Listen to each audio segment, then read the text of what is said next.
everybody, my name is Michelle and welcome back to my channel. Welcome to, yet again, a terrible quality review of Steven Universe.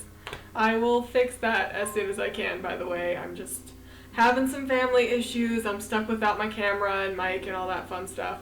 But anyway, today's episode that I'm reviewing is called Barn Mates, and it is continuing the Lapis Lazuli story arc. And it was pretty awesome. Very big surprise twist ending, really cool, really awesome. I'm sure that most of you have already seen it far in advance because it leaked. Quick note on the leaks that have been happening a lot in the Steven Universe community as of late. I don't like it. I don't watch leaks. Nothing against you if you do. It's just not my personal thing. I like to wait and be surprised and watch it on TV when it airs. So I would really appreciate it if nobody leaves spoilers in the comments or anywhere else on my social medias. Thank you. But yeah, I was mostly able to avoid major spoilers. I had a few things that I saw from pictures and video descriptions on YouTube or whatever. But for the most part, I was very pleasantly surprised. This episode as a whole was very standard in a way, but I kind of really like that looking back on it, because even though the episode was very standard and it was what I was expecting with Lapis Lazuli and Peridot butting heads, it also has this surprise twist, holy crap ending that's made even more impactful by the fact that the episode was so basic in a way. So I really liked that. Lapis and Peridot interacting was just as zany and fun as I was expecting it to be. I loved how both of them were characterized. I loved how Peridot's brain just went naturally to the most logical thing, we're in the same situation, we're gonna bond, it's gonna be awesome. Whereas Lapis Lazuli is a little bit more emotionally driven, as she's been put through the ringer and dealt with a lot of distress as of late because of Peridot, and that is not an easy thing to get over. And I like that we don't just resolve things really quickly. The part where Peridot gives her the tape recorder, you're kind of thinking oh, okay, this is going to be the point where she turns around, and she doesn't. She's just kind of no, it's not that easy to earn my forgiveness. And I liked that. It was very harsh, but it was also realistic and in character for Lapis Lazuli from what we know of her, and I liked that a lot. Again, I said this in the last episode, I loved Peridot's opening monologue to this episode. I feel every episode that has Peridot in it from now on should open with Peridot monologuing. I think that would be really funny. I also love that Steven doesn't really pick sides. He wants them to get along, and he's mostly helping Peridot in this episode because she's the one that really needs the guidance. But at the same time, it's not he's choosing her over Lapis.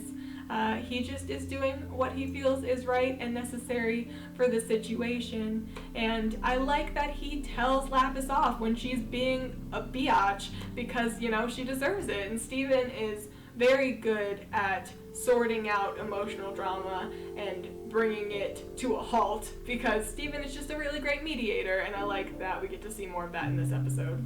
I also, of course, loved the fact that we're already getting into the homeworld invasion sort of a storyline. I thought it was gonna take a while for everybody to be hunting them down, but it's already starting, and I'm really excited about it.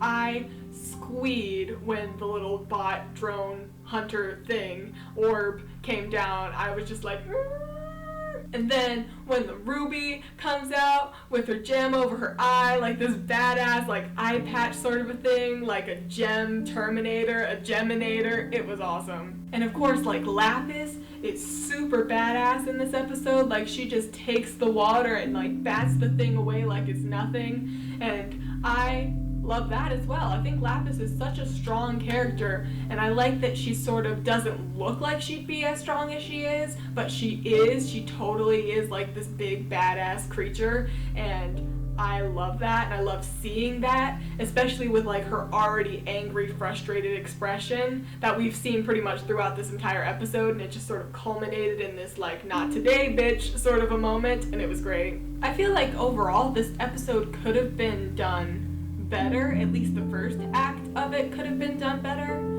because as far as the story goes, it was very standard. Like, when you say, like, Peridot and Lapis, they're gonna have to reconcile and figure things out and navigate their new relationship together, this is basically what you'd expect to happen. But that isn't to say that it's bad at all, because I like these characters and they're still really great working off of each other. It's just not really anything that I wasn't expecting already. But the second act totally makes up for it, and it like subverts all of your expectations because the beginning of the episode was so like almost mundane in a way. So I liked that. It was a really cool contrast, and the episode in a whole was just really intriguing. I cannot wait to see what happens next. You guys probably already know if you watched the leaks, but I have not. I will hold out for another week like the goody two-shoes that I am.